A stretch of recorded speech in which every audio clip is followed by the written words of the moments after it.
Thank you guys for tuning in to this special edition of the Clay Edwards Show. This is a YouTube and audio exclusive only. So if you're listening to this on any of the audio platforms, Podbean, Apple, Spotify, etc., but be sure to check out the YouTube and you can actually see the video here. Really excited about this one. We couldn't do this one on radio. There's obvious reasons why. We're on separate radio stations here in the same market, so had to be respectful to our bosses and whatnot. But that doesn't mean we can't have a conversation on a digital platform and kind of show people that folks can come together and have a good long form conversation. This one I'm really excited about. We got Gerard Gibert, very successful, self-made businessman, just a dude I've looked up to for a while, and I've got to know him over the last couple of years through a mutual friend of ours, Fred Shanks, and been wanting to sit down and have a conversation with Gerard. But the only thing we really disagree on is I'm a State fan. He's an Ole Miss guy. It is Ole Miss football week. You may know Gerard from Middays with Gerard Gibert. Is that the correct title? Yeah. Middays with Gerard Gibert over on Super Talk. Gerard, are you statewide, or do they just show go outside the market? Yeah. That's cool, man. Mm-hmm. Statewide. That is what I aspire to be able to do one day. And we are able to do it, obviously, with the podcast, but I just still think that FM radio, AM radio, talk radio in general, terrestrial radio is the biggest censorship-free, to an extent, platform we have left in America. So it's really a privilege to get to navigate people's rides to work every morning for myself. And I know you're, 10 to 1? 10 to 1. 10 to 1 every day. That's, 3 hours. I kind of got offered the 9 to 10. I do 7 to 9. I kind of got offered 9 to 10. Man, I don't know if I can do 3 hours every day, but I never thought I could do 2 hours every day. So we'll see what happens when it comes back around. But glad to have you on here. You've done a lot of really neat stuff from venture technologies to helping get the lottery off the ground here in Mississippi. And I know you've been involved in a lot of political stuff, Empower, getting that started. What is Empower? It's kind of like a think tank, right? Empower Mississippi. It's an advocacy group is kind of the way we describe ourselves. It focuses on 3 core areas. Started out primarily focused on education freedom and school choice, and added a couple of other mission areas, common sense criminal justice reform, and then the other category we call work, and that really includes everything related to economic policy. We were fairly instrumental in pushing through the legislation that cut our income taxes a couple of sessions ago. We wanted to get a full repeal of the income tax, but we got what I call a down payment on that with significant reduction to the state income tax. And before I go further, thanks for having me on today as well. Oh, yeah. I appreciate that. Yeah. Absolutely. Well, I think we're just the way we're both dressed today. You kind of have the suit on. I've got on jeans and a T-shirt. And I think that I told you one of the things I want to talk about. I'm going to push it back a little bit, but there's been this rift in the conservative party for a little bit. It feels like between what I call maybe country club conservatives versus MAGA or barstool conservatives or blue collar, whatever, the executive class versus the blue collar class. And I want to show people that we're really way more alike, minus maybe a few differences and whatnot. And I thought it was a good opportunity to really get your opinion on that, and we'll work our way to that. So again, thank you again for coming on and all that good stuff. Look, at the core, we're both Jackson guys, and I think before you had the radio show, I knew about you from you would post old pictures in like the Growing Up Jackson Facebook group, that's or right, something like that. Like I think maybe from West Jackson. West Jackson, yes. What part of West Jackson? I grew up by nearby French Elementary School, which is off of Bowling Street. So if you were to travel down West Capitol Street and it intersects with Bowling Street, it becomes Clinton Boulevard at that point. It used to be an overpass right there. Mm-hmm. And you take a ride on Bowling Street, headed to the north about a mile and a half, and the neighborhood I grew up in is on the left up there. So my dad grew up over off First Avenue. Know exactly where it is. Over there, and my grandmother, Martha Bowles, owned a store, and then it was passed on to my father on Lynch Street. It was called Bowles Corbett. It was there for 60 years, 50 years. I've lost track of how long it was. It was there, and eventually the name changed to the Shortstop, kind of as Lynch Street evolved. And I remember that. But it was like an open air totem store initially. Yeah, I do remember that. And then it went to being bricked up in a store and air conditioning and coolers and everything. It never had gas.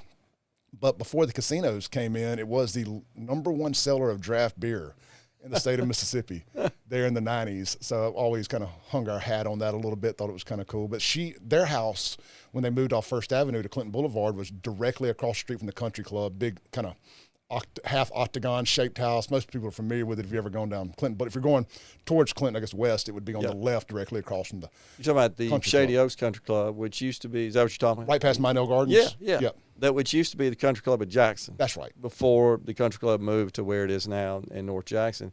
But I used to work at the Cotton Bowl on Lynch Street, close by to where you're talking about. Yeah, absolutely. So, that's neat. Yeah. And it's still a bowling alley. Back when I was in the 8th grade, I think, 8th and 9th grade. Really? Worked at the Cotton Bowl. And then I moved over to Laurel Lanes, and I got offered a position to go across town to Laurel Lanes in North Jackson. It's right off 55, right? Yeah, Mike right Kroger? there. Yeah, That's right, behind the Piccadilly in that area back there. So, I started working when I was in the 7th grade, honestly, working at the Cotton Bowl. I ran the counter. I cleaned the place. I learned how to correct problems on the pin setters in the back. The mechanics taught me all that. And I was kind of a bowler. I enjoyed bowling when I was younger. I used to compete in bowling even as a junior bowler and so forth. Went over to Laurel Lanes and worked the counter there, worked in the back as well. And for 2 summers when I was in college, I worked as a janitor, and I cleaned the whole place up by myself, going in about 1 o'clock in the morning and finishing up about 9 o'clock in the morning, and then driving back across town to West Jackson. Interesting. And our paths are very similar up to that point. My passion, where yours was bowling and you kind of got into something like that, mine was music and nightclubs and being in that environment, and I was sneaking in them way before I should have. And my family was part of bars and set little lounges around town that they had bits and vested pieces in, and my mom would change my diaper on a pool table at the office lounge down from Battlefield Park on I guess where Terry Road crosses over and turns. Played into baseball Gallatin. there, Battlefield Park. Yeah, the office lounge right down there on the right as you would go into downtown. And so it kind of fast forward to when I got into the nightclub business. I remember changing my daughter's diaper on a pool table at my place out in Byram, Crazy 8, thinking, I said, well, this has come full circle. And hopefully we can break the cycle of being in the bar business at some point. But that area of town, just thinking about it, was such a neat place to grow up. When I was a kid, just great salt of the earth families, working class families, if you will, and really strong Christian church going families. I went to St. Mary's. I was born and raised Catholic, so I know exactly where First Avenue is, not far away from there. So I remember you posted a picture of the church that you went to. I did. One time. Closed down. Very sad. Yeah, grew up in that. When I started the Save Jackson page and I was trying to accumulate as many current photos of Jackson as possible, it was one of the places I went by and took some photos of, and just really impressed at the architecture of our old churches. Unbelievable. We've lost that. I mean, the big mega churches are nice. I don't want to feel like I'm knocking them. I kind of jokingly call them Six Flags Over Jesus a little bit. But just the old architecture of the Jackson churches from back in the day is just phenomenal. No doubt. The amount of effort that went into them. Let me ask you this as a Jackson guy. I think the demise of Jackson, so to say, is a fault of the attack on the middle class. Is we've forced the middle class out of Jackson, and you don't have a middle class outside of a few little pockets. Do you think Jackson can be saved? It's a question every time I get interviewed because I do the Save Jackson or started the Save Jackson page. People ask me that, and I'm a little more pessimistic. I think pockets can be salvaged and be very successful if allowed to, and people will just leave them well enough alone. Fondren, Belhaven, the areas that haven't gone downhill, frankly. What do you think Jackson has to happen for Jackson to kind of turn the corner?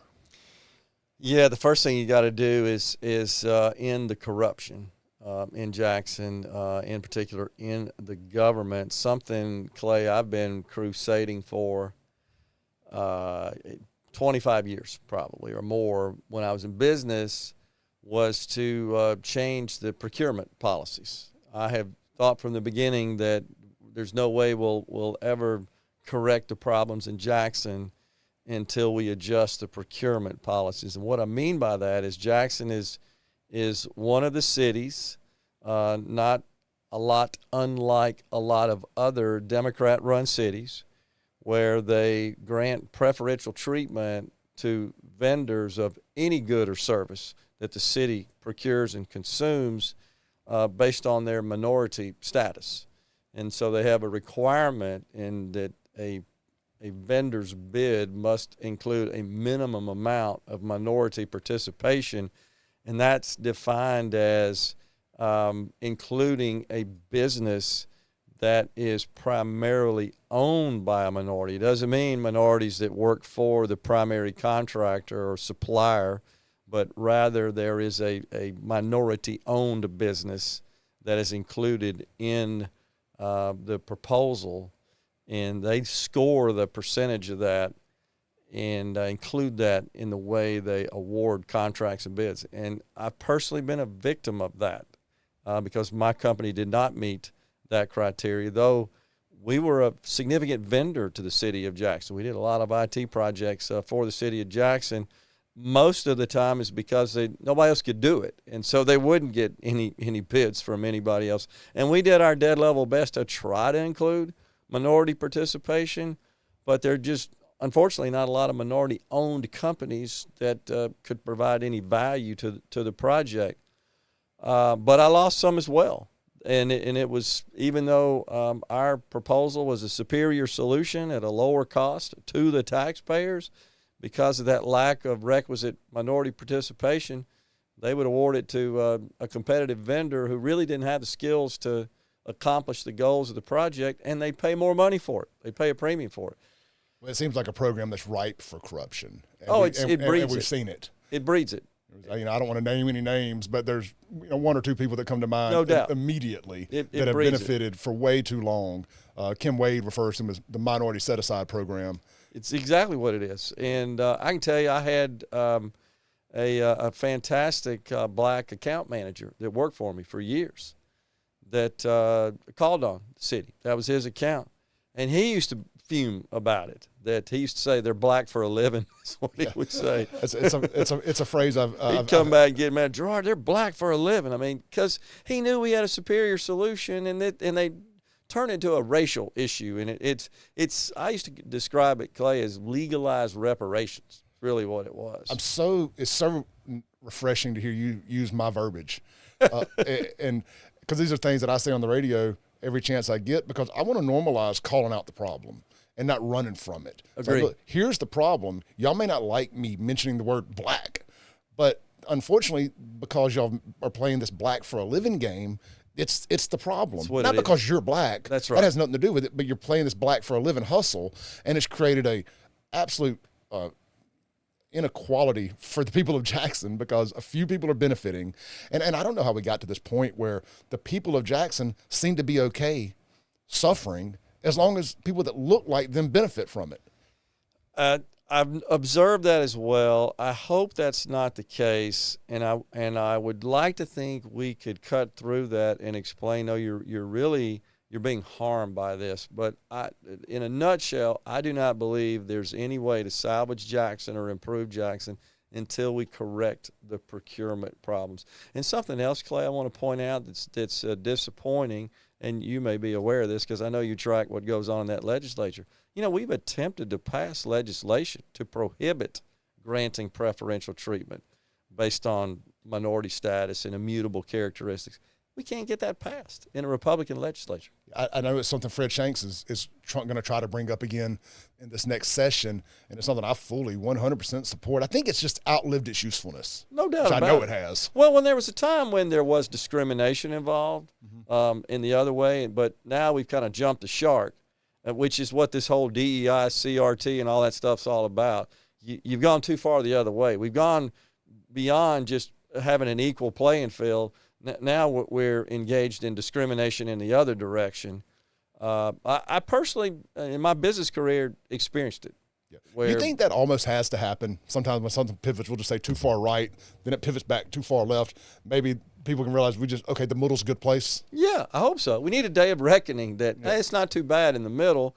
And if the vendor, in the case of procurement, you got to be. I know that this often now is looked at as kind of taboo way to describe things. You need to be colorblind. You need to really select the vendor who provides the best value for the taxpayer And that includes the quality of the solution, the experience, capabilities of the vendor. I mean, a lot of things need to be considered there, especially in my world, in the IT world.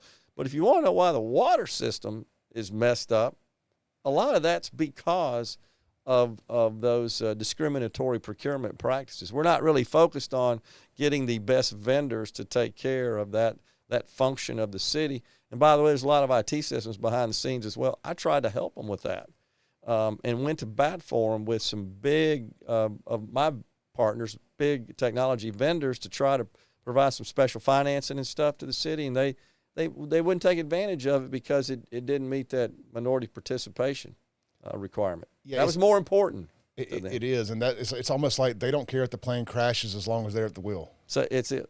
And it's just amazing to watch. It was crazy to see Tate and the state step in to save Jackson's water system, and them fight against it. Yeah, exactly. You know, and now if you can sit back and just watch the mayor, and I don't want to make this whole thing about Jackson, but this is my hot button. Yeah. And you can sit back and watch the mayor try to fight Ted Hennepin and JXN Water, because it's all about the procurement process. I want control of the procurement. I know exactly you do. Right. Of I course saw you do. singing and dancing the night you won the Democrat primary reelection. Exactly and right. Singing hymns and stuff, because you knew that money was coming down the pipe, and you want a part of it. You want your cut. So I guess I'd kind of wrap that up by saying there are a lot of other things that need to happen, but you're wasting your time until you fix that, because that's core to everything you do. You're going to have procurement involved in it, and you got to fix that problem before you move forward. Look, it's a function of money. It's economics at the end of the day. If you want to address the poor schools, the crime, the streets, the rundown houses, and everything else that are in the city, that's a function of money. So you got to come up with a way to attract investment in businesses and expansion. But if all you're concerned about is how can I personally participate in this activity, well, then you're not going to make any progress. You're not going to get any serious contenders. Like I said, it's political reparations, and this exactly is the game they've been playing. Let me ask you one more question about Jackson, and we'll move on. Sure. This is something I've been bouncing around a little bit, because if you can read the tea leaves and you believe that several more indictments are coming down, I think Jackson's political leaders are going to be kind of wounded ducks. And I think if there was ever an opportunity for some legislation to come about to put Jackson in some type of where we could put somebody in charge of it. Maybe they could still have a mayor, whatever, but we can kind of come in and get a little more state control temporarily. Somebody to manage it, essentially. Yeah, we need a city manager badly. I don't live in Jackson anymore, but Agree. I think I'm a firm believer that even though I don't live in Jackson, you don't live in Jackson, we have to have a successful Jackson. Agree. Because they've run out of stuff to burn and pillage. They're moving out into the suburbs, and God bless the immediate bumper cities who are keeping it at bay from the further ones out. But I think at the time is for the state to be able to come in and pass some legislation where they can come in and try to get a hold of this thing, clean up some of the corruption, and just get it going right. I mean, I think the Capitol Police and what they were able to do with the water are great examples of the school, what they need to do with the school system more so than anything.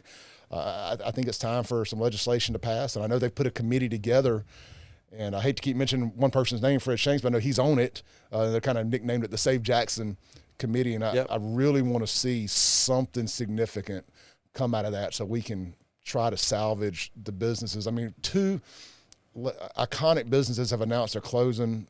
I mean, Basil's in downtown today and Finian's yesterday. I mean, these are places that have been establishments in Jackson. We almost lost the Mayflower if it weren't for those guys that decided to step in and make an investment that, frankly, I wouldn't have made. Even if I had it to make, I don't quite have the faith and the vision of Jackson, but I'm glad they did, and I hope we can support it. We don't need to lose too many more of these places. There ain't many left from our childhood. We got Chrishelle's still left, and I can't think of too many more. I agree. I want to see something done before it's too late. Yeah, we need a revitalization. There's no doubt, and I know a lot of folks. A lot of them are our friends. That live, as you said, nearby. But we've got somewhat of a buffer between Jackson and us, and we kind of just dismiss it and almost laugh at it to some extent. But the reality is, it harms the state to have a capital city that is in such a state as the city of Jackson is. At a minimum, the entire state would benefit, I believe, if the capital city were a thriving community, and we don't have that. Well, it's definitely affecting brain drain because we don't have that urban center for youth to want to stay in the state or Right. move to the state to go and live. I mean, I didn't want to live in the suburbs till I was almost 40 years old. I liked the urban, the city, all that. Finally, the straw that broke the camel's back was the water and the DA throwing Anthony Fox in jail, Yeah. one of their top cops. I said, man, if they'll do that, and that's a black guy, Yeah. I was like, if they'll do that to him, and old loudmouth Clay Edwards over here has to, defend himself in the driveway or his family, what are they going to do to me? Yeah. Agree. And that was finally the straw that broke the camel's back. I said, Rankin County, here I come. Yeah. But all right, well, enough about Jackson. I Yeah. could talk about that all day. Let's circle back to kind of your business history and venture technologies. And I've always been so impressed with that. I had a buddy that worked for you, Steve Mason. Yeah. You may remember Steve. Sure. And it's a great comeback story that he's written for himself as well. Yep. And I love a good comeback story. I think we all do. But to kind of tell us about venture technologies, how'd you go from the bowling alley to I don't want to talk about your money or nothing like that, but just to the success you found in venture technologies, and then eventually selling it. Yeah. So in college, I majored in accounting and economics. And, typically for an accounting major, the aspiration is to join one of the big accounting firms, international accounting firms. There are 4 now. Back when I went through, there were 8. There have been some consolidation. But that was your goal, to get on with one of the big 8 firms. And I took one required systems course and really liked it and felt like that it suited me well and kind of had a knack for it and started thinking about, well, how can I do this sort of work? And it turned out that one of those big 8 firms, Arthur Andersen at the time, had a division that would hire folks like me right out of college to work in that division that focused on these development and creation of these large-scale IT systems. And a lot of that was in fortune companies and big government-type systems and so forth. They were about the only people that could afford, back in those days, the big mainframes and stuff.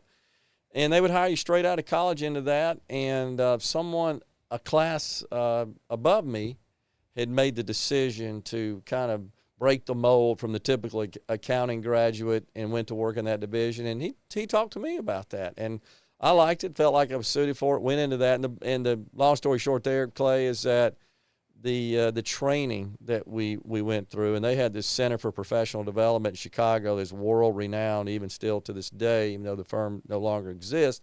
But the division I worked in is now called Accenture. It spun out, became Accenture. A lot of people are familiar with who Accenture is today, but that's who I worked for.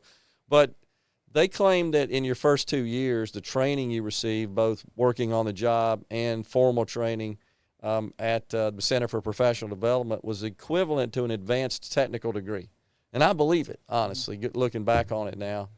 And during that time period, the IBM PC was released, 1981. I'm about to ask what was the timeline. 1981, yeah. So, and that looked like that was going to change the world. I mean, we were all blown away by that, and it was just really taking the whole business world by storm. Well, it kind of did. Yeah, and it did, but limited what you could do back then relative to what you could today. But you could see this thing was going somewhere. So it's like AI now. Yeah, it's exactly what it is. We're in the infancy stages of it. We were in 81.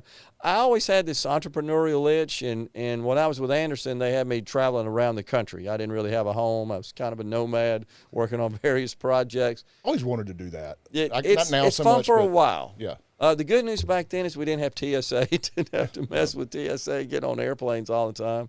But I had this entrepreneurial itch.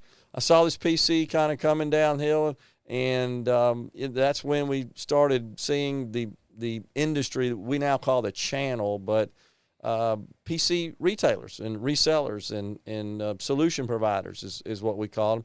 And what's unique about that and what's kind of pivotal about that is the first time in our history that a customer, and these were businesses, these weren't for home use, you couldn't do anything with them at home, could purchase a computer from someone other than the manufacturer. If you want a computer in those days, you had to go to IBM or Digital or Data General or Tandem or Hewlett-Packard and bought a mini computer or mainframe. I even remember Gateway up until just a few years ago. Gateway they PCs. had the factory direct stores. Right. One in Jackson. When the dealer model started to evolve, Computerland, you may remember the old Computerland guys, started out in San Francisco, was the first.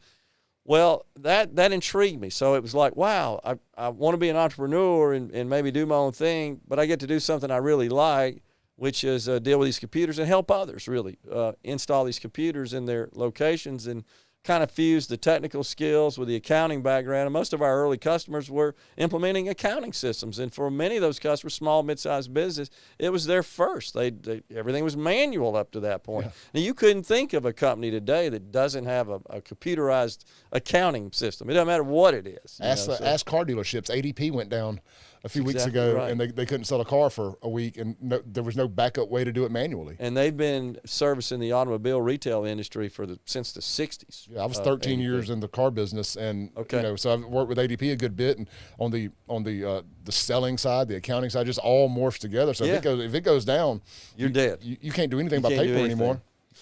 So that's kind of what got me started, and I had put up a business plan together. You got to do the obligatory business plan, and hammered that out on a compact luggable that I had to borrow money from my parents to buy, and put that together and went shopping that with financial institutions. I had figured I needed $189,000 of capital to start my business.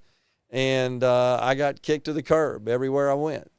I didn't have any collateral was the bottom line. You have to have some sort of security. I really didn't know that, didn't think about that. I was 27 years old. And when you're 27, you think you know everything. You're infallible. You can't, you're not going to go wrong. And I was so frustrated that these banks, local banks, just couldn't understand the vision and the value proposition. And I was about to hang it up after about a year. And my wife came to me one night and said that she had been keeping her parents, my in-laws, abreast of my progress or lack thereof. And my in-laws, salt of the earth, my father-in-law sold cars at D Chevrolet, was an old Biloxi guy. My wife's from Biloxi. My mother-in-law was an accountant at Keesler Air Force Base. Yeah. And they had made the decision early on when they got married to buy some land north of Biloxi where I-10 happened to come through. And that land, even back in the early 80s, had some value. It appreciated in value. And they went to my wife and said that they were willing to deed that to me to collateralize the loan. Wow. And when my wife said, would that help? I'm 27, of course, and I foolishly said, of course that would help. Putting my in-laws' life savings at risk, essentially. And I went back to the bank, put that on the table. I said, will that do? And their eyes got big. And at that point, we proceeded with that $189,000 7-year term loan. And every extra dime, I had a partner, co-founded with my partner, Norman Catul, and every extra dime we got, which wasn't a lot, we paid on that principal, but we paid that loan off in 5 years. But during that 5-year period, was operating under the specter and the risk of failure, which would have meant I had to go to my in-laws and say, I'm sorry, I lost your life savings. That wouldn't have been a fun day. But fortunately, everything worked out, and, we were very frugal, very responsible, and took care of that way before we took care of ourselves, paid that thing off, and, that was a big relief. But we just built the business through and kind of followed the trend What did it actually industry. start out as? Like, what was day one, this is how we make money? Yeah, so we actually started as a micro-age franchise, and that's because the only way you could secure an authorization to sell IBM PCs was through one of the 3 or 4, they called them aggregators. Micro-age is one of those. And so we sold really 2 different categories of solution. To larger corporations, it was PCs and printers and office automation software, mainly at the departmental level. And to small and mid-sized business, it was more line of business software and solutions to run them. Multi-user, small local area networks, Unix-based systems. We had some expertise in that sort of stuff. That's really what we started out doing. We also did a lot of training. You had to train people how to use these new PCs. That's a great point. We don't think about that now. Train people. We all know now. It's intuitive, but it wasn't. These in kids' hands at 5 years old or less. Wasn't back then. Wasn't no graphical user interfaces and mouses. It was just a command line, with a blinking C prompt, as we called it. And so there was a lot involved in learning how to do that. And I was fortunate to land some really top-flight technical talent that handled that part of our business. I had technicians and engineers, and I kind of handled the business software side of things. We just worked together. But the business just grew from there, and then the internet, launched, if you will, in the mid-'90s. And with that came all the IT infrastructure to connect to the internet and then connect internally. We were one of the first Cisco systems partners in the country in 1996 when all they made were a couple of router models at that time. When I sold the company, by the way, they had 50,000 products. But when I started, they had like 2. Wow. So that was 96. We were one of the first 3Com. I don't know if you've ever heard of those guys, but a guy named Bob Metcalf invented Ethernet. Okay. And he's the one who founded 3Com. We were one of the first 3Com partners. Something kind of interesting along those lines is the first campus networks for University Medical Center, we engineered, we did. That was using 3Com technology. Did the same thing for Baptist Hospital.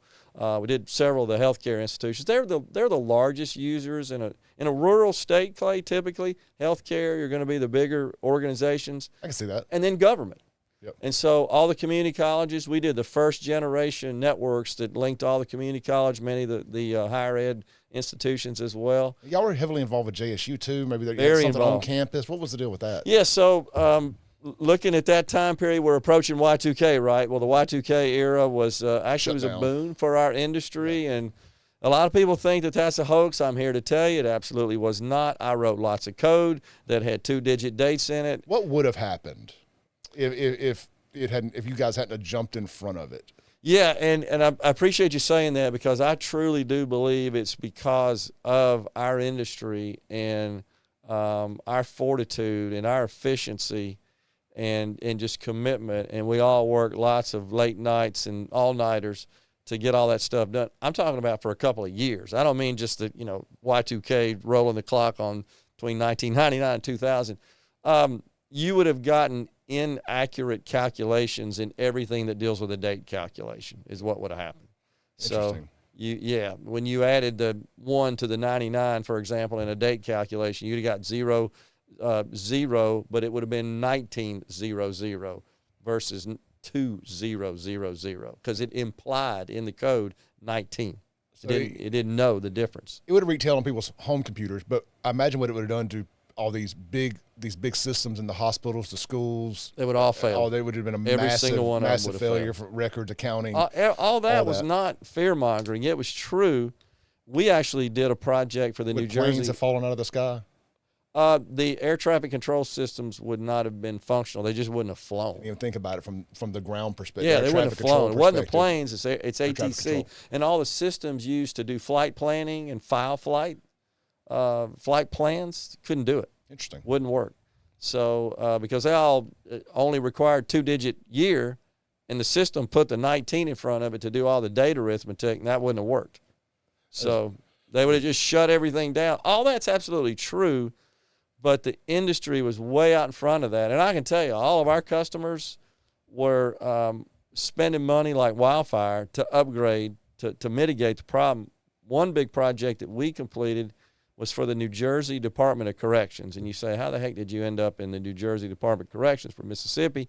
We got drug in by one of the subcontractors that we had a relationship with. I'm glad you brought this up. I've heard this story, and I wanted to bring it up, okay. And I couldn't remember what state it was in. New Jersey. Yeah, New Jersey. So there's a company called FileNet. Now, today, we don't need all this sophisticated, expensive, what we call document imaging software. Back then, you did. You didn't have the capability to just create documents like you do now, and they come out on a printer and look just like the way you created them, and you had all the tools to do that, and you had plenty of storage to store all those documents. Well, back in those days, you had to have special software and special storage devices. Actually, it was network CD-ROM. That's how we used to store that stuff. Disk space cheap today. We don't even worry about it. Back then, you couldn't do that. So it's FileNet. Too, right? Yeah, exactly. And you got the cloud storage, which is virtually free. But back then, none of that existed. And this company, FileNet, was a big part of this Y2K remediation project for the New Jersey Department of Corrections. And the state had attempted 3 different requests for proposals, RFPs, to procure a solution to remediate the Department of Corrections Y2K problem, which was legitimate. And each one of those iterations failed. And these guys who had a relationship with us called us, they were out of California, and said, would you guys consider priming this contract, serving as a prime contractor. And honestly, I wouldn't have agreed to it, but my father was terminally ill, and I was dealing with him, and one of my employees agreed to it without my knowledge. And the day we found out we won that project, she told me that it was the day my father passed away. I remember it vividly, in 1998, May of 1998. And I said, we won what? And she started telling me about it. I said, what in the heck are we getting into? It's a $40 million project that we were going to serve as the prime contractor, and there were 5 subcontractors. Was this maybe your biggest contract to date, or one of the biggest? At that point it was, yeah. But it was also by far the most risk, because we had less than 2 years, essentially, to get this thing done. And I've got an employee that's on site managing the project, and I'm involved in it as well. And he called me up one day. He said, man, we got problems with this thing. There's some of the numbers aren't working out with respect to what we've quoted and relative to what the subcontractors are telling him it's going to cost. And I'm thinking, how we get all messed up? And it was this employee I had that ultimately we learned had some issues and sued us. Only time I've ever been sued by, knock on wood, by an employee in 30-something years. But the bottom line is I ended up having to travel to New Jersey to take the thing over, to steward it through. And that was every week for a little over 2 years, from here to beautiful downtown Trenton, New Jersey. They brought in a group called the Gartner Group. You may not be familiar with them. They're one of the most prestigious IT consulting organizations on the planet. The Fortune companies use them all the time. Across the river there in New York, state of New Jersey brings them in and says, hey, guys, how long is it going to take to do this project? And they came back with a report that was a $150,000 document, essentially, said, you need 66 months to do this.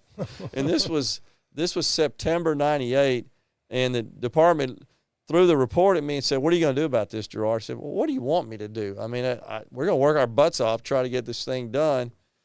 And then I realized we were upside down on this thing to the tune of about $2 million.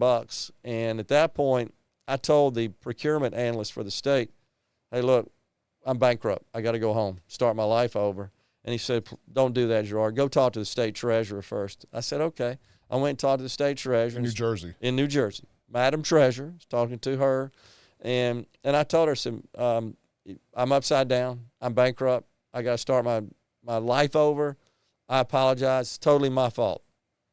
It's my employee, but I take responsibility for it. I'm the CEO here. It's my fault.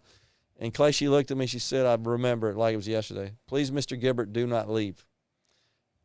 And I started thinking about it, and it hit me. Yeah, if I leave, they're stuck, because you can't find anybody to do this. In 1998, everybody's spoken for on the globe. There's nobody out there to take this thing on. She knew that. And she said, I'm going to take care of this for you. Do you trust me? And I said, yes, ma'am, I do.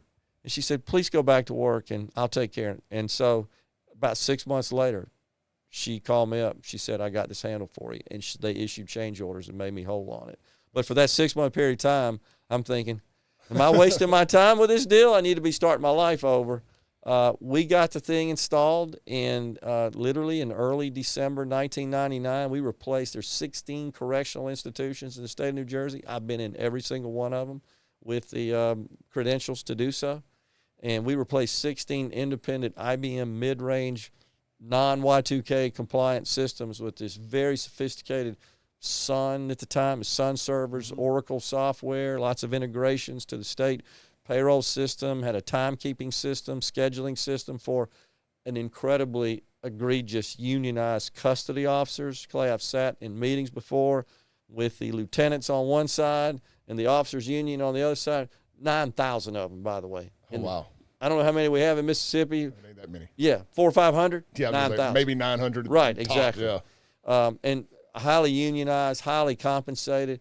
And I literally had to break up fights between them when they start arguing about Like, I'm the IT guy. Yeah. And I said, look, I just need to know how to calculate the overtime. Yeah. And the overtime algorithm was so complicated, I had to bring in a mathematician in, literally, to help me and turn that into code. But we got the thing done. Proud to say, got written up. And one of the trade rags for that industry is the most sophisticated correctional information management system in North America when we got done with it. Let me ask you this. Clearly failure wasn't an option. And, That's right. And that's one of the things that I admire about you. Like I said, I'd heard that story before, and I was like, I think this is things people need to know about Gerard Gibert is failure is not an option. When you guys were sitting back, and I bet you, I remember exactly where I was at 11:59 on New Year's Eve 2000. What were you guys doing? How did y'all celebrate, and how quick would it have gone sideways if it didn't work? Yeah, that's a great question. You may find this interesting. You talked about being an Ole Miss fan. I was at the bowl game in Shreveport. We were playing Oklahoma. That's right. State played Texas the that's next right. day. Ricky Williams' last game. We got drum rolled. And was that the Snow Bowl, snow game? No, that was A&M. Okay, Texas was the Cotton Bowl. Okay, and yeah, At Ricky Williams just was a man among boys. I was a huge Ricky Williams fan. I never anticipated us playing each other. So I was like, well, I'm still a state guy, but I love Ricky Williams, at least via college. Well, I'm a private pilot, and I was very active flying back then. I had a Piper Lance, Piper Saratoga, by the way, the exact same airplane that JFK went down in, which wasn't the airplane's fault. It was JFK's fault. He broke every rule that you learn as a pilot. But I was on the coast when that happened. I remember waking up in the Beau Rivage. Yeah, went down. Yeah. It was my mom down there on a trip. So my wife and I flew to the bowl game over in Shreveport. I mean, I had confidence that everything was going to be fine and everything worked perfect. But I had so much confidence in everything we do, I literally just said, it's going to be fine. And I was on standby. My team was on standby in case any of our customers. But I got to tell you, it ended up being non-eventful. But we worked our rears off to make sure, test. In the state of New Jersey for the Department of Corrections, the contingency plan was to mobilize the National Guard to take over the correctional institutions because offenders, as we call them in New Jersey, we don't call them prisoners or inmates. Even back in 1998, that was politically incorrect. They called them offenders. They're mobile. A lot of people don't realize that. They move between institutions. They got to go to court. They got to go to the doctor and hospitals, all kinds of crazy things. Well, if those systems don't work, you got to lock them down. And that causes problems when they can't move. I mean, it causes unrest among the offenders. This is kind of a funny story that happened. I'm going to write a book on this one day, but I never forget the superintendent of Trenton State Prison. Folks should look it up. It's located in downtown Trenton. It'd be like 4 or 5 blocks of downtown Jackson being walls enclosing a prison 60 feet up in the air, right? I mean, and by the way, it was 2,400 incarcerated in Trenton State Prison, all in for life without parole because there's no capital punishment in New Jersey. I knew that. I didn't know so that. We had there was a canteen module, literally, at all these correctional institutions for the offenders to be able to buy stuff. They work, they have trust accounts, they get paid with trust. And that's commissary for people that don't know. That's exactly right. They call it a canteen. There was a canteen module as part of the software. Well, it's acting up at Trenton State Prison. There's some issues that they've got with their particular configuration of it. And the IT guy says, Gerard, we got to go down to Trenton State Prison. There's a problem with the canteen system. I walk in, and it's the superintendent, what would be called a warden in, I guess, common terminology. Really good guy. I mean, you just tell. You got to be to run a prison with 2,400 people in it for life. Oh, yeah. You got to be a pretty stable person. Those are 2,400 people that have nothing to lose. Exactly right. But their life. And he said, Mr. Gibert, you know what time of year it is, don't you? I said, yes, sir. It's Christmas. He said, yeah. And you see these 2,400 that are all in here for life? If they can't buy Christmas cards to send home to their mothers, they're all in for life. They're all murderers and kidnapped and, all the worst offenders in the state. He said they will riot and they will burn the place down and they will kill everybody. Do you understand, Mr. Gibert? Yes, sir. I got it. But that was one thing. And then about 6 months after we got done, I got a call from the IT director, said, look, we released somebody, and the day we released them, they went out and committed murder, and we think your system calculated the release date incorrectly. You may be liable for that. And about 3 months later, we learned that, no, our system actually did it perfectly, that they entered some data wrong. But appreciate the anxiety. Yeah. So that, you sign up for that. I'm not squeamish about that. That's the risk you take. But I'll say this, though, Clay. I'm no secret, I've been financially rewarded because of what we built there. Well, it didn't just happen without all of this stress and all of this risk. You didn't just wake up one day like the left in this country thinks. Oh, they just woke up one day and had money in their account. No, that's just crazy. It took a lot to get to that point. I got off at the Madison exit. I'm so glad you said that. I got off at the Madison exit, and I was coming down here to where we're at the Audio Alchemy Studios here, and I was just looking at the small businesses on Main Street here, Burgers, Blues Barbecue, and some of the other little places there. And I was just thinking, persnickety, just some of those just neat little small mom and pop shops. Thinking, it's just so crazy that the left thinks business owner automatically means evil billionaire. No doubt. A lot of times I owned businesses for 13, 14 years before I got into the car business, and now I'm self-employed now the way, I run my LLC as my radio and social media and all that. Sure. And I'm just thinking, I wish that the left could go out and operate a business for just a week and understand the stress and the responsibility of knowing you have to make that check, just like what you went through that 6 months up there, wondering if, do I need to be home restarting my life, and putting a Band-Aid over the bullet wound here. They'll never have any clue you're just the bad guy. That's exactly right. You were successful, and I just think that this country's made it almost 300 years because the matriarchy works. Well, they're very good at recutting a pie that's already been created and made. They're just not very good. They don't understand or have an appreciation of what it took to actually bake the pie. They only know how to recut it, once it's been baked. So it's easy to start moving the money around once the wealth's been created, but it's creating it that's the problem. And I'll fast forward a little bit. After the Y2K deal, we kind of took a little bit of a breather, but it became pretty clear we needed some recurring revenue, that this one-time project-type business that was kind of easy to come by because of the internet build-out and the Y2K. Everybody was sort of taking a rest after that and said, oh, we got to rest. That about wore us out. And so we got together as a team and came up with the idea of building a data center. Now, this was in 2000, right? So came up with that idea, and we invested in one and built a very small one in Ridgeland, not far from where our main headquarters building was. Over by Shapley's? Yeah, by Shapley's, yeah. So we built that in 2000. It was about 400 square feet. We were just kind of experimenting. And about 6 months after that, I get a call from Lieutenant Governor Delbert Hosemann, who was not the lieutenant governor at the time. He was a lawyer for the Jackson State University Foundation. As you said, it was also one of our big customers. And he said, Gerard, I'm working with the Allstate Corporation on this building in South Jackson. Folks may be familiar with it. You can see it from 220. I grew up a block away from it on Castile, right off Raymond Road. You know exactly where it is. That's right. Raymond Road on the other side of it. Can't go down I-20 without seeing it now. That's right. It's 180,000 square feet. They built it in the 70s. It was a contact center, a call center.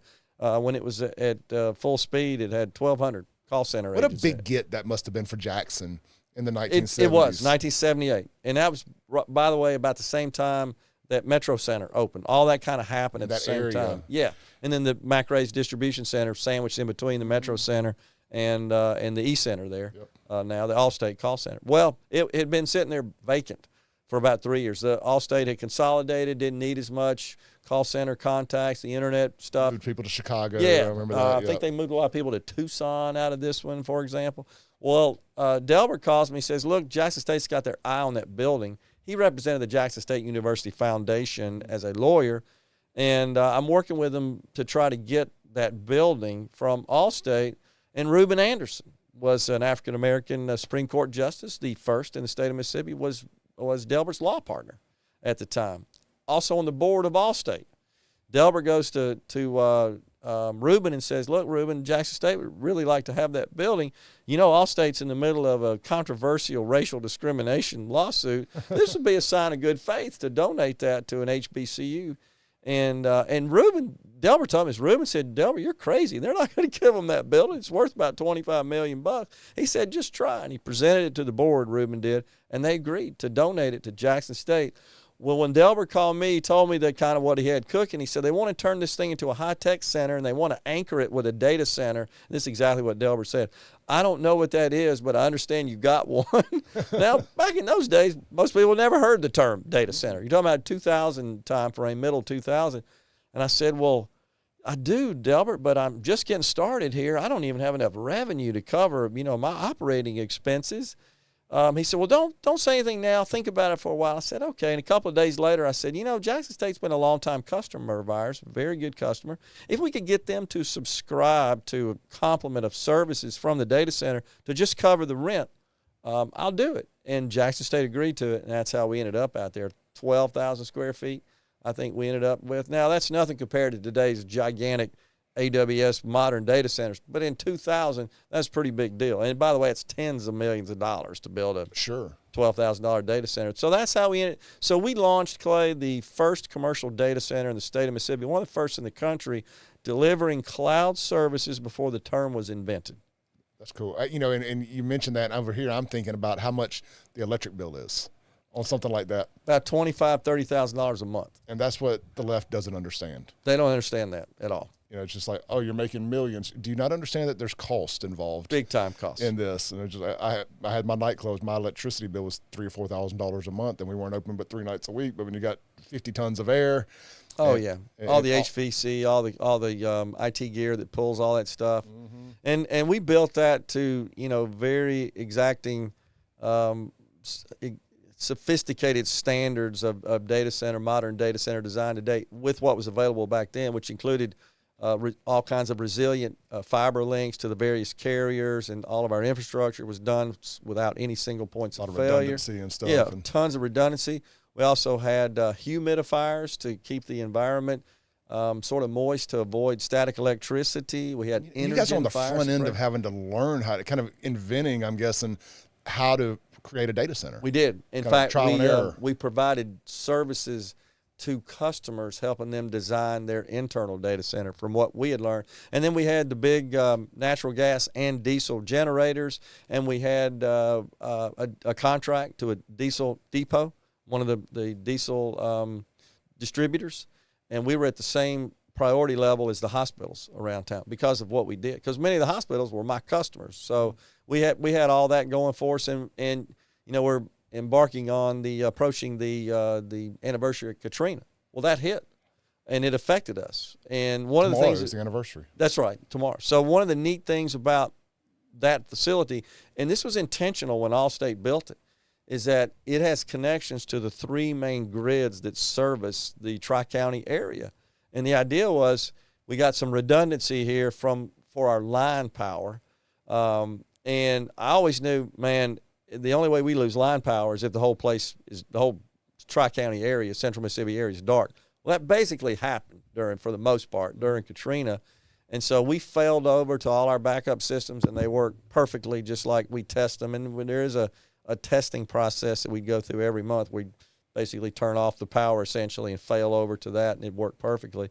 But even back, Clay, in 2005, the water failed.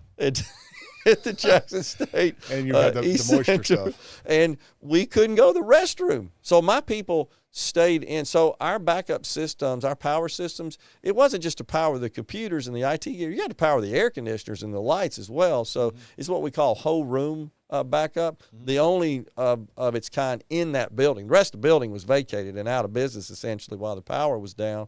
But we didn't have any restrooms, so I like to say we couldn't pee, but we kept on computing, So what's funny is you had this massive, well thought out emergency situation plan and make sure you don't lose power. At the time of Katrina, I had my nightclub right on the corner of Capitol and Farish in the old 3-story brick building that was the wagon wheel back in the 60s. I remember it, yeah. And the catwalk in the 90s and stuff. And we were there in the 2000s for about 10 years, 12 years. We were catty-cornered from the federal building, and it never lost power. And we didn't have any redundancy in place or anything like that. It's weird how you had spotty situations like that. But out at the house in Byram, South Jackson, there wasn't power for a week. People don't really remember now necessarily how hot it was that week. Extremely hot, like it is today. It is miserable. The first thing I came in here complaining about was I should not have wore a black shirt today. We were down, I think, 3 days before line power was restored, but all of our backup systems. And I got to tell you, even though we promoted it and we pitched this to our customers, they still were pretty shocked that we kept on going and we didn't lose their systems, because we had a lot of customers that weren't in Mississippi and they weren't affected, but they were concerned that we would be affected. So we were able to continue to deliver service. But so we're that's kind of a legacy for our company, building the first data center, and it was really financially driven. We wanted recurring revenue. About 2008 time period, I got to the point where I felt that I kind of maxed out what I could do in the state of Mississippi, and I had opened up an office in Baton Rouge, and our company did, my partner and I, in Memphis and in Birmingham, had great people, but wanted to go further, and knew that you couldn't just go hang a shingle in a new market because you had competitors that were already there doing what we did. Yeah, and you're not going to just go in there. Stuff. You're not going to unseat them. But you could acquire them, and many of them had reached that same point as I did, saying, I don't want to invest anymore. And if somebody come along and offer me something, I'd probably be interested. So I went to the investment community on Wall Street and pitched the idea of getting some funding, securing some funding to fund our acquisition strategy. I got kicked out again. I'm glad you brought that up. That was in my notes to ask you about going and what it was like to pitch that to these big, powerful, Fortune 500 investment firms. I love it. I do. I love telling the story of not just the company, but of Mississippi and the great people in Mississippi. And we're our greatest export. No doubt about it. And pitching them on the idea of investing in a Mississippi company. But the first time I went, 2008, and I pitched about a dozen different firms, and I had somebody that set those appointments up that had contacted me on an unsolicited basis from me, but went up there, and I got to tell you, I got kicked to the curb again like I did back in 1986. Basically what they said was that there was going to be a diminished need for what our role was in the overall ecosystem, and I couldn't make them understand, no, it's just the opposite. What's about to happen with all this stuff? It's going to get more and more sophisticated. We're going to be more needed, more useful, more valuable than ever before. They didn't buy it. But I met one individual that liked the idea and liked the company, liked the management team, liked the story, and he said, I need you to go back and keep building up your recurring revenue, and then when you get to this kind of mix, come back to me and let's try it again. So it's 4 years later. I thought we hit it, and I sent our financials to him. He said, yeah, I think we're there. Let's go back. Went back to many of the same firms, and they all said yes this time. 4 years later, it's like the light bulb went off. I think there really is something to all this stuff. So we got term sheets from all those, and kind of unique strategy to fund our growth. We did it through what's called cash flow debt. We didn't sell any equity. We did it through cash flow debt. Now, most people were kind of shocked to find out that debt has no security. That's the first thing. And by the way, you don't go borrow this kind of money from a commercial bank because you're buying companies with it. That's like buying air as far as they're concerned. They don't loan money on that. They want an asset they can claw back if something goes south, like a car or a house or a piece of equipment or something. So you don't buy companies by borrowing money from commercial banks. But private equity firms do have lending facilities for that purpose. But it's expensive. So it was 10.75% back when the prime was about 1, is what that cost. So that was 2014. So we closed the first deal in 2014, an acquisition that actually combined 3 companies, including ours, one in Denver, one in Birmingham. Off to the races we went, and we had a very strict set of aggressive financial covenants, or essentially metrics that we had to adhere to. And there were 9 of them. And every month we had to provide a report showing where we stood on all those. And then we also had to provide, I actually, along with the CFO, my partner, had to provide just a report on the performance of the prior month, kind of like a public company does now on a quarterly basis. We had to do it on a monthly basis. They're watching their money, right? So 3 of those covenants kicked in at the end of year 1, which was July 31st of actually June 30th, of 2015, and we busted 7 of the 9 covenants. We were making money, we were profitable, but we didn't meet those rigorous standards. And so I'm giving the overview, the report in August. I'll never forget it. About this time of year, it's hot, just like it is now. I'm sitting in my office on Center Street, 7 o'clock at night. Our main lender was Monroe Capital up in Chicago. And I'm doing my normal routine, the CFO and I, just like what happens in a public company. The CEO, the CFO are sort of tag teaming, providing investment analysts with a performance report. Same thing here. And I'm wondering in the back of my mind, how come they're not saying anything about busting all these covenants? And about 45 minutes into it, the head of the firm, this is a big, sophisticated Monroe Capital firm, sure, multi-$10 billion firm, and he begins to yell at me and berate me in the most vile, foul language. I've never been taught that way in my life. And he said the magic words in the investment community, which were "take us out." And that basically means you got to go find somebody to take this loan over. We don't want it anymore. And, of course, you got to go back to the private equity community. I've been at a dealership when that happened. Take us out. Very unpleasant experience. 2 days later, I get the standard reservation of rights letter, which basically says, you understand we can call this loan for any reason whatsoever and you owe the whole amount. And my lawyer said if they were to act on that, I got to go down to Canton and file bankruptcy. So that wasn't a very pleasant thing, after 29 years of busting your butt that you're facing that. Now, I knew that when we signed up for this. We knew that was the risk, but the financial aspect of that, the benefit was you're preserving equity. Your equity is growing, but your debt stays the same, as opposed to selling your equity and all the growth goes to the people who bought it. And it's got to be an interesting scenario because at this point you're personally financially successful, but here you are having all this kind of potentially taken from you. Told, oh yeah, tomorrow you may have to go file bankruptcy. That's exactly right. It's like what a rags to riches type scenario. 20, riches to rags. 7-8 years of building that asset. So what that meant was that I had to go back to the investment community and pitch them on refinancing that. Well, at that point, we were toxic goods, and everywhere I went, got told no. Same deal all over again. And I had a financial sponsor. That's the person that I met that I talked about earlier in 2008 that we actually paid. It was a fee based on our EBITDA percentage. You went back to 4 years later. Yeah, kind of got right. That's right. So he was our full-time financial sponsor, and he was the one that was setting up all these meetings, also a board member. And they were all saying no. And that went on for about 6 months. And often, Clay, I'd get called literally at 4 o'clock in the afternoon. They would say, I need you in New York on downtown in Manhattan at noon the next day. And I'd have to go buy a $1,500 middle seat ticket to go to Manhattan for an hour meeting to be told no. And that was just killing me. But about 6 months into that, I came up with an idea that I thought might work, and it had to do with that recurring revenue and underwriting the loan on that. I pitched it to my sponsor. He loved it. He said, yeah, let's do this. Let's go back. And at that point, we got one senior lender, and I had to go to 3 what are called mezz debt lenders. They're subordinate to the senior lender. Their terms are more expensive. They also have something called a payment in kind, which is kind of a unique financing instrument. All it really means is that on the anniversary of the loan, they just add to it. You don't get any more money. They just be like if you borrow $100,000 for a house, and every year the mortgage lender says, oh, by the way, you now owe 110, and the next year you owe 120. Well, I don't have any more house. Doesn't matter. Well, that's just the way they work because they're way down on the debt stack if something should happen. That's the cost of their risk, essentially. So all that worked fine, off to the races. My team understood just how close we got to losing the whole team, whole thing, and in particular my partners, which were the people that we had acquired before, the board members, and our EBITDA went through the roof at that point. We quadrupled it in 3 years.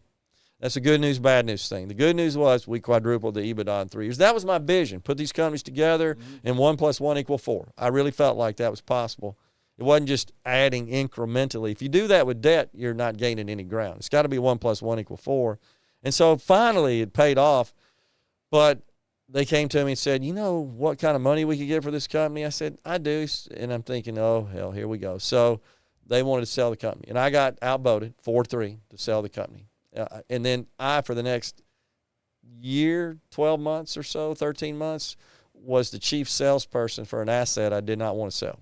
That's got an interesting scenario there. But I would be abdicating my fiduciary responsibility if I didn't put my absolute best foot forward in that process. And so ultimately, from that process, we sold it to a strategic buyer, a larger version of my company that had done the same thing that we were looking to do, which was just scaling through strategic acquisitions. We were the biggest one they bought at the time we sold the company. We were about $225 million of annual revenue, had about 310 people in 11 states.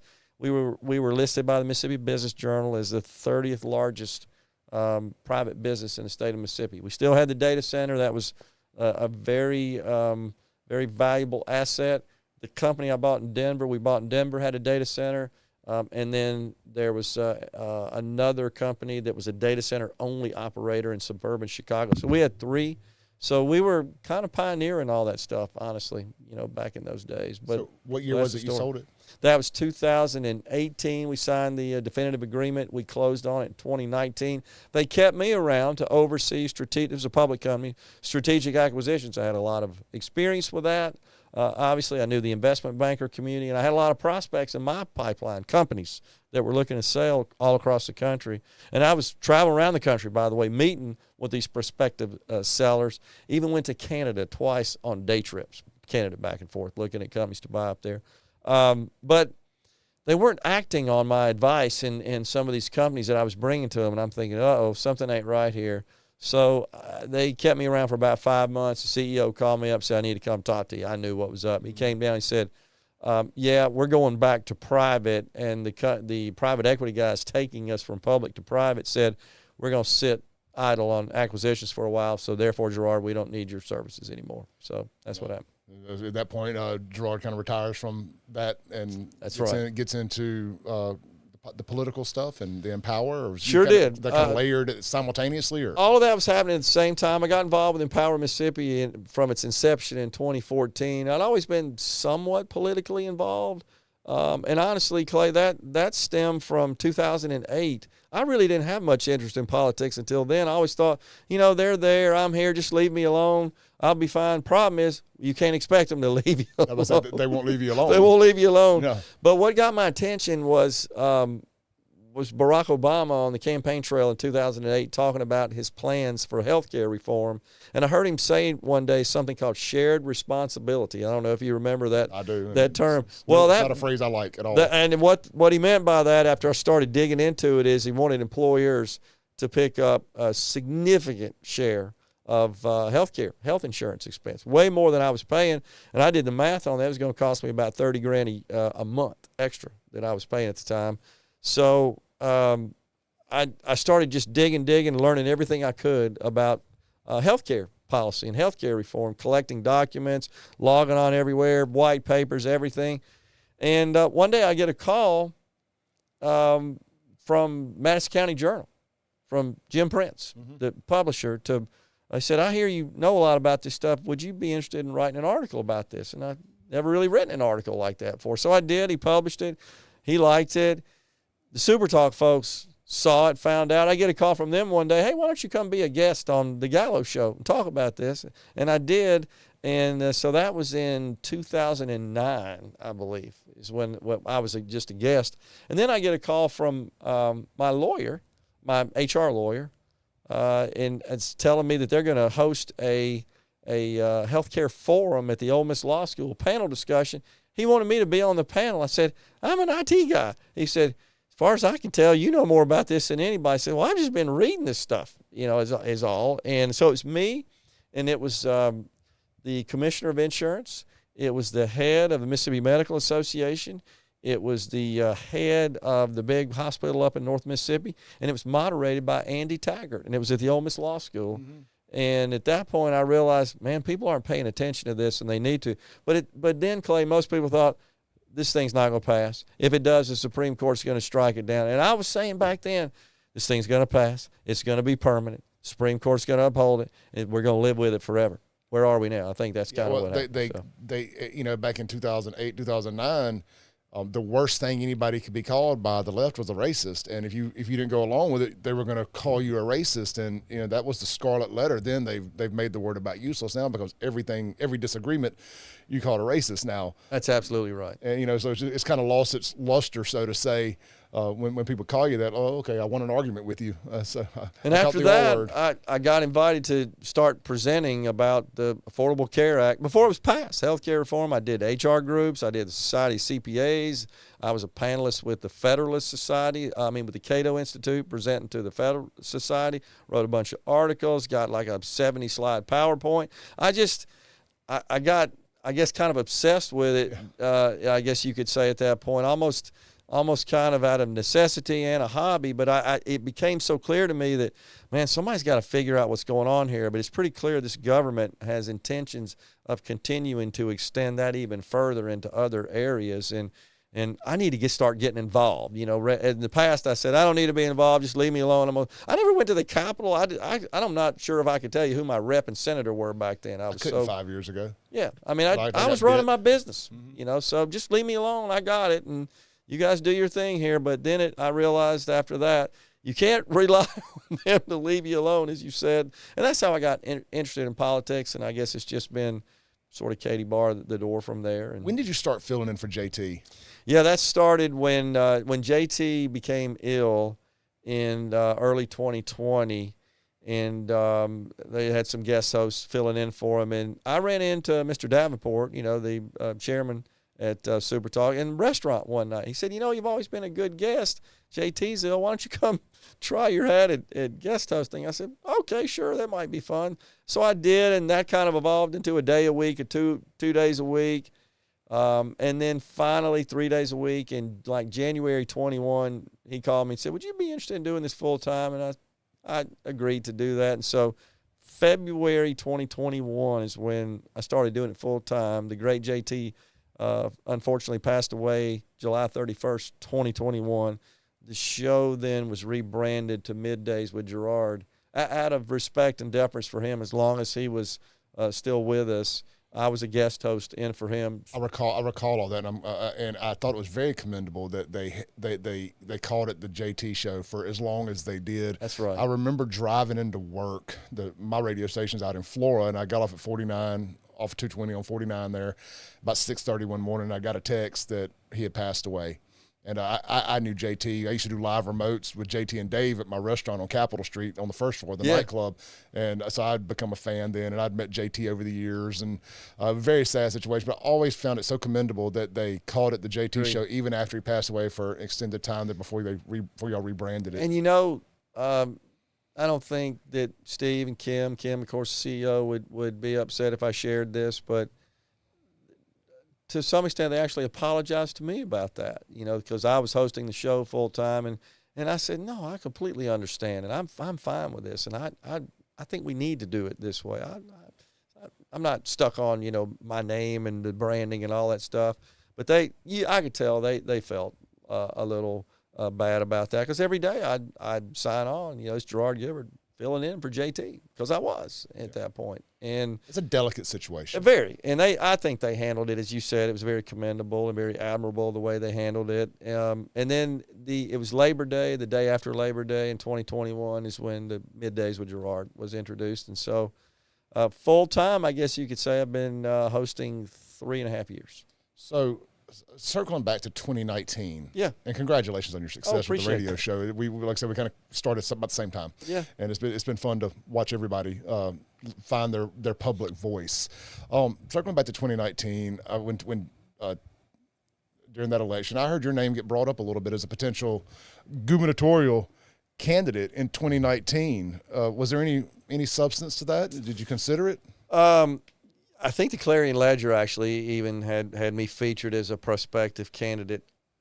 I really didn't. However, on a related note, I did have an interest in seeking a U.S. Senate seat, and had thought seriously about that. And so, if you remember, Cindy Hyde-Smith was, of course, appointed by Governor Phil Bryant to the seat that was vacated by Senator Thad Cochran.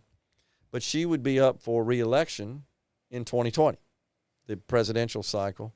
So it's 2019. I started putting feelers out and talking to folks, and was getting a lot of encouragement to possibly throw my hat in the ring for that particular seat. And I thought about it, and Governor Phil Bryant heard about it on the street and was not too happy. And the governor and I have a great relationship, by the way. But he called me to come meet with him about it, and you know, he let me know that he thought I had the tools to be a fine senator, but that he was be supporting. Of course, he appointed Senator Hyde-Smith, but he also let me know that President Trump would be supporting her as well. And that he had the relationship with President Trump, and he still does to this day. He talks to him. No point swimming upstream. Yeah, and so at that point, you know, I just put that kind of on the back burner and put that on hold. And, no regrets about that. And I don't have any issues with Senator Hyde-Smith whatsoever. In fact, I attended a fundraiser at Governor Bryant's office Monday for her. Contributed to her campaign. Happy to do that. And got to spend a lot of time with her at the RNC convention as well. She was a delegate. That's right. As I saw you on TV. Yeah, had a lot of fun with that. So, but, from a policy perspective, I enjoy federal policy. I know a lot about tax policy, healthcare policy. Most of that is kind of handled at the federal level more than it is the state level. It's sort of a different set of issues at the state level. And so that's, I think, a pretty valuable skill to have as a U.S. Senator. I know a lot about economic policy, business, and stuff like that. Well, that's what I'm going to get. But it's harder to make a difference up there. I totally agree. Let's just say, let's play what if. If the opportunity came to run for governor and you decided to do it here this next cycle when it's an open primary, what is some things that you think if you were to do it would be some policy that you would like to, we got some momentum here in Mississippi, but what are some things that Gerard would like to see if you had the opportunity? Changes. Yeah, I appreciate that question. So I'm going to back up a little bit on just to kind of give you some background that I think will make sense to you when I share this with you. My interest in being a U.S. Senator, you made the point, it's so hard to make a difference, and it is, especially if your party's in the minority. Mm-hmm. You can't get anything done. It feels like it's easier to make generational change in state here. I agree. If you're governor. I agree. Or lieutenant governor. I totally agree. But my interest and my vision as a senator was to pursue my passion from a public policy and political perspective, public service perspective, which is economic development. And I felt like that it's not that I'm going to cast a vote materially different than any of our senators do today, for example. I've had some that I've quarreled with. I'm sure you have too. Sure. And I'm not brash about pointing those out, and I'll provide the rationale for why I oppose these votes. But in general, that really wasn't it. I felt like as a U.S. Senator, I could be effective at working on economic development for the state. That a U.S. Senator, I think, could pick up the phone and call any CEO in America, and I don't care what state they're from, they're going to talk to them. They're going to take their call. And I like the idea of being involved in that, working with our economic development teams across the state in that regard. Now, where else can you effectively do that? Governor, obviously. And I personally think the governor should be the chief economic developer for the state. The leader of tourism and everything. Absolutely. Should be the ambassador, the head cheerleader, whatever you want to call it, for the state. That's always been my vision of the role of governor. I think we've had governors, Haley Barbour, Phil Bryant, Tate Reeves, that have all excelled in that category. I mean, the numbers don't lie with respect to that. And we've got a lot, as you talked about, a lot of momentum going in that regard. So I would say, Clay, that first and foremost, they've got to focus on economic development and addressing the fact that we have the lowest per capita income in the country, we have the lowest household income in the country. We just have to be honest about it. We're a poor state, and I'm tired of being 50th. I want to ascend off the bottom. I'm tired of subsidizing the other states with our best talent. Yep. We've got these fantastic universities, and there's a lot of talk lately about all the taxpayer money that goes to these DEI programs, which I've been railing on, by the way, going back to 2020 after the George Floyd incident. I 100% agree with Shad. I do too. On that, and I've been a little sideways with the book and all that stuff. I'm not a fan, but I 100% agree with him on the DEI stuff. And I lost my passion for college football through the George Floyd stuff, and then marching down the streets, just basically telling everybody that didn't agree with that they were a racist again. I was like, well, you know what? I'm just going to focus my attention over here on politics. I'm not going to let a bunch of 18-year-olds on the football field ruin my week anymore. It makes sense. But think about this. So I agree with Shad as well. And by the way, the amount of money, and I've pointed out many examples on the show, the crazy amount of people and how big these organizations are and money across the country that all these universities have invested in. And I can't tell what the heck they're producing. I would say nothing but strife and contention and animosity, honestly. But that being said, all the other money, which is way more than we're spending on DEI to educate people at our universities, all it's doing is helping the other states because they bolt out of state before the ink's dry on their diploma. Because there's no place for them to work. I heard Shad bring up, we're giving scholarships for these useless degrees. No doubt. As well, that we need to just nip that in the bud. Completely I agree. always joke around, call it, I think the conservative joke is underwater basket weaving degrees.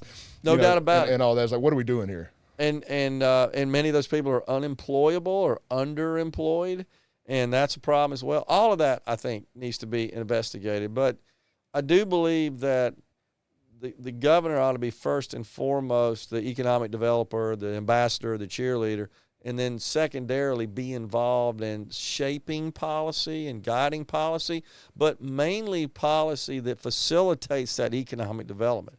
The regulatory framework, the tax environment that stimulates business investment and is an asset in attracting new business, new talent to our state. And then, of course, education is a big part of our state government. It's what we spend most of our money on, and true in all the states.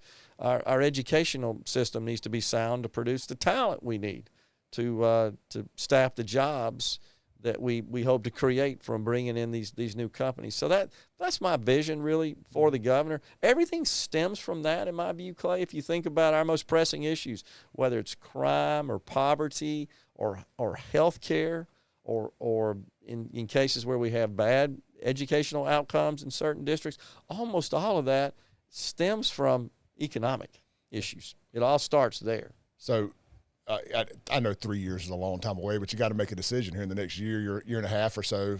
If it's something you're going to be interested in, is you're not going to rule it out yet, huh?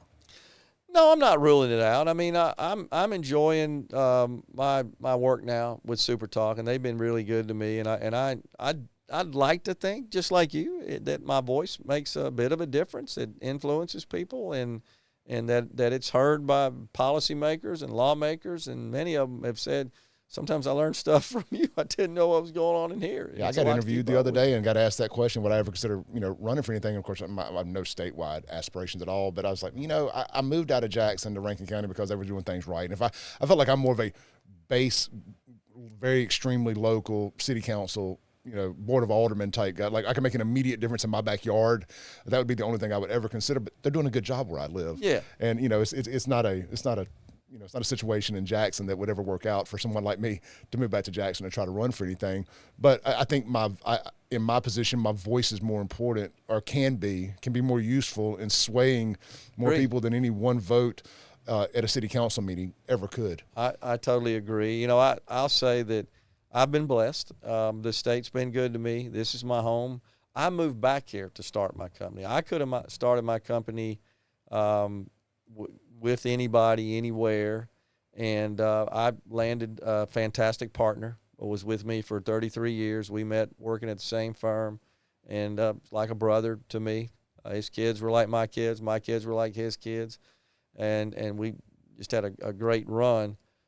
But if the company we built here would have been built in what we call an NFL city, I could have retired 20 years ago with a whole lot more money. Sure. But I came back here because I wanted to make a difference in Mississippi. I wanted to live and raise my family in Mississippi. And I was willing to, forego the greater financial opportunity in those other big cities to start everything here. And I don't regret that whatsoever. I want to give back. I'll be honest with you. I want to leverage that accumulated knowledge and skill to give back. And I think that would be a great role to do that. I just turned 47 last week. At 47 right now, the next 15, 20 years for me is about creating a legacy, and like really kind of leaving my skid marks on this town or this state, so to say. Sure. And that's kind of where my focus, and that's what you did. And you've absolutely left a legacy, and you helped put Mississippi on the map, especially from a technology standpoint, when Mississippi probably wasn't. People were probably shocked to hear that you were calling from Mississippi, or that this company was based out of Mississippi. Y'all have running water down there? You get that so joke right all the time about that. But I got to tell you, man, I poke my chest out every chance, because when they would come here, it would often be most of the time, be their first visit. Mm-hmm. And we'd take them on a bit of a tour, and take them to our data center out in South Jackson. Blown away. Had no idea. I mean, just totally like aghast at what they were seeing. And when I was on Wall Street, and you're mainly pitching these Ivy League folks, who are all good people, by the way. Sure. My experience with them, they think like you and I do. I got to tell you, they just grew up different. That's right. They're in New York, but I'm telling you, they're all about capitalism, and they're all about free markets, and they're all about limited government. And this is why the left attacks them all the time. Well, I'm not talking about corporate CEOs. I'm talking about the private equity guys. Money people. Yeah, the money people, which make everything work, by the way. Without them, there is no country. It's their risk. They think like we do, but pitching them was so much fun, boasting about not my company, but a Mississippi company and something that was a successful, valuable asset. And I would tell you, I always ask them rhetorically, do you have any reservations about investing or having a financial relationship with a Mississippi-based company? I felt like the answer would always be no, and it was, and no problem whatsoever. I'm telling you, they see one thing, and that's green, and that's what you want them to see. That's what the left doesn't get. Yeah, the old flag never cost you any money. No, never came up. It never came up for me. Now, I can tell you in my economic development experience, we have had some prospects that made that very clear that was a problem. I've been very upfront about it. As much flag as I catch, I was actually for changing it. I didn't care one way or another. It didn't affect me. I've never owned a state flag. I've owned American flags. Yeah. I've never owned a state flag. It just wasn't a hot button for me. Just eliminate it as an issue, and I think that's what we did. We did. I think, and I hate it for the people that loved it. I get it, but also understood it growing up. As a minority around my friend group, that what it did cause for our black friends and family. So I get it. I did. It wasn't a deal breaker for me, but it is interesting to hear that it never came up like we were told it did. Not in my personal endeavors with my company, but working at Makita in economic development, we absolutely. Amazon told us they weren't coming unless the flag. Because remember, we started working on that in 2019. Sure. Flag was changed in 20. Yeah, they made it clear that was an issue. Oh, it's definitely made a difference. I want to, as we wind down here, 5 minutes or so or less, I want to circle back to the one topic I really wanted to hit with you was at the beginning I mentioned that it feels like there's a bit of a civil war within the conservative party. You have what's considered the establishment side versus, say, MAGA. Yep. How do you think we got to this point where this blue-collar MAGA, whatever you want to consider that being, versus kind of this establishment side where it feels, or the grassroots versus the establishment, whatever phrase you want to use to describe it. How do you think we got to that point, and what do you think we need to do to get over that? I think we got to win in 24 and to say, hey, we were right or we were wrong, one or the other. But that's kind of my opinion. It's all going to hinge on what happens in November. And I think we got a great guy, Mike Hurst, leading the Mississippi GOP. I went to the executive board meeting a few weeks ago and just loved everything I heard and his leadership. So I think we're going in the right direction. But, what do you think? Yeah, it's a great question. It's something I thought about a lot. So to answer that, Clay, I'll go back to 2014, the Senate race, Chris McDaniel versus Thad Cochran. And I supported Chris McDaniel in 2014. Chris knows that, wrote an article in support of him that got published, contributed a little money, attended events and so forth. And it wasn't that I was unhappy at Thad Cochran. I just felt like it was time for a change. I mean, I felt like we just needed to rotate the crops, honestly. And no particular axe to grind or grievance with him. But I took a lot of heat from, a lot of folks that you would consider, I guess, so-called establishment. I really don't even like the term, to be honest with you. I'm not a fan of either term, but there's a clear divide. Yeah. You got to pick a title. That's right. So, and I said, well, the rule in sales, don't you? The first rule of sales said, what's that? I said, you got to ask for the order. You guys never asked me. Yeah. Nobody ever asked me. They did. You never asked. You just assumed. And that's my point. I think that's how we got to where we were. I think people felt like they didn't have a voice, that like they were shut out, that there was an inner circle. They were on the outside of that. They did not have the keys to the candy store, as they were said, and they were just felt like that their voice needed to be heard. And I do think that the party got to a point, and many people that were kind of just legacy. It doesn't mean they're bad people. I'm not saying that, but I think they dismissed them. And they ignored them a little bit because they could, took them for granted. That's how I felt. I totally agree. So I believe that the Republican Party is as culpable, if you want to call it that, culpable, or how about responsible, for the emergence of Donald Trump as the Democrats were. It's the same deal. Sure. We kind of have this habit in the party of next person in line. Second Trump came down that escalator, Gerard, and spoke, and I was like, he talked to me. He just talked to Clay Edwards directly. And I was going into it thinking Jeb Bush maybe, and everybody did, or whoever. And I mean, the second Trump got done, I knew immediately. I changed my banner on my Facebook page and everything to Trump. It was instantaneous. I was like, it's not my fault that I connected with the New York billionaire. He was a disruptor. It's y'all's fault that he's more relatable than y'all. So the typical candidates, and it was Jeb Bush was considered, right, the heir apparent. You remember all that, the little JEB stickers all over the place, and he had $100 million like right off the bat and all that sort of stuff. I mean, he was Republican dynasty, and it wasn't that Jeb was a bad guy. It's just that he wasn't connecting, as you said, to a Clay Edwards, for example. He didn't resonate, and Donald Trump did. And I just feel like that they had survived and honestly flourished for so long with that attitude where they could ignore so many people that felt like they were getting shut out. And finally, I think the worm turned and they said, we got somebody here that does pay attention to us, that does value us. And I do really believe that's what led to the creation, like it or not, of Donald Trump. And that's where we are today. Look at the look at the distinction between the typical Democrat supporter and the typical Republican supporter. We've kind of almost swapped roles, over the last 20 years or so. We have, and the left is dealing with this too. There's going to be a reckoning in both parties at some point. The left has their progressive side versus their traditional liberal side, and I get along very well with the traditional liberal side. You can have a conversation with them. Absolutely. Can't have a conversation with the progressive, but they're definitely becoming the minority, the traditional liberals. Yep. And you have this going on our side. It's been very interesting to watch, and it's going to be fun to watch over the next year and see what happens, because I think it's definitely evolved, and I think they respect us a little more now. They're not gonna take us for granted. But we do need some unity. And I think Mike Hurst, as you said, I think he's a good guy to help kind of patch things up in the state. We have a tendency, whether you're in whichever faction within our party, of not practicing our best listening skills. We got to listen more, and I think we just immediately dismiss people who don't think like us without listening to them and understanding their point of view and how they got there.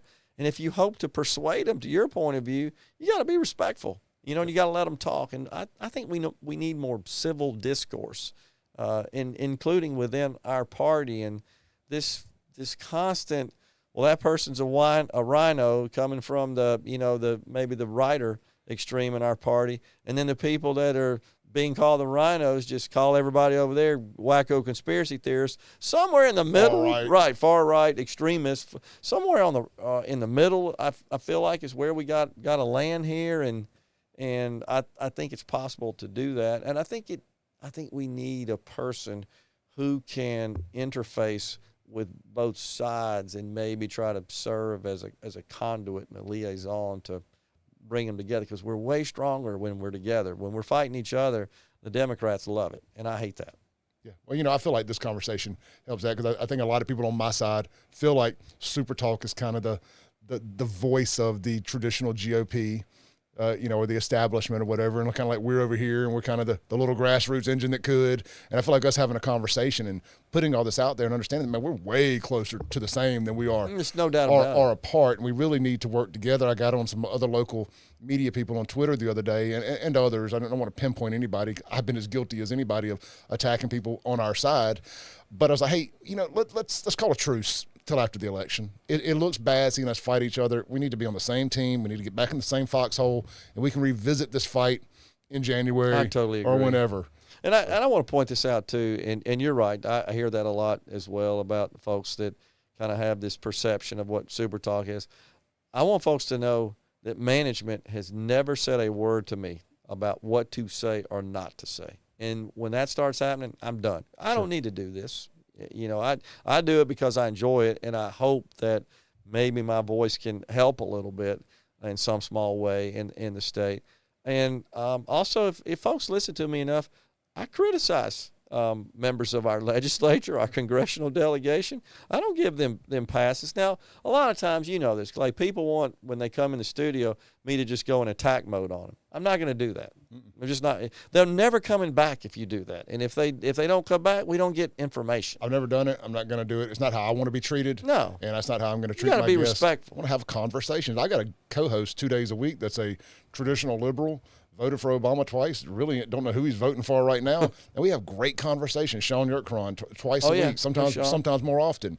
And it is, at first, my listeners like, oh, I'll never listen again if you have that guy on that says things I disagree with. And now I get more compliments, and I can look at the podcast and the streams. Good. It's the biggest shows of the week. Good. Which I don't know if that says more about the shows I do by myself or whatnot, but it gives the other side, you know, let them know, hey, we're listening, man. Good. I'm glad to hear that. Well, nobody's telling me to toe any party line or anything like that.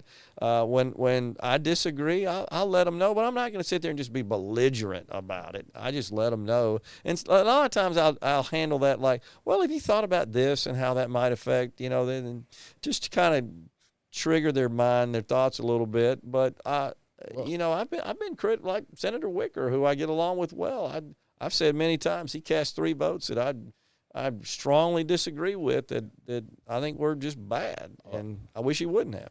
I thought your strongest work that I've heard personally was Joey Hood after the Safer Act. I thought just round of applause. I called Fred. I was like, that was phenomenal. I think he sent you my message, and I just absolutely loved that because you took him to task, and politely, respectfully, took him to task on it, and I was like, that's what we need. I loved that. And I took him to task the way I do it, a little more bull in a china shop.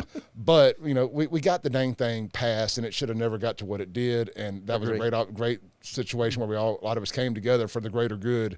And look what happens when we come together. Yeah, I totally agree. You know, Gerard Gibert, thank you so much for coming on. I had a million other things I wanted to hit, but train gets a little further down the track, we'll circle back and do this again. Y'all be sure to listen to Gerard every day, 10 to 1, 97.3 here locally, supertalk.fm. Yep. Statewide, you know, or you can always find the Super Talk stations. They're pretty easy to find, or supertalk.fm. They got an app, everything.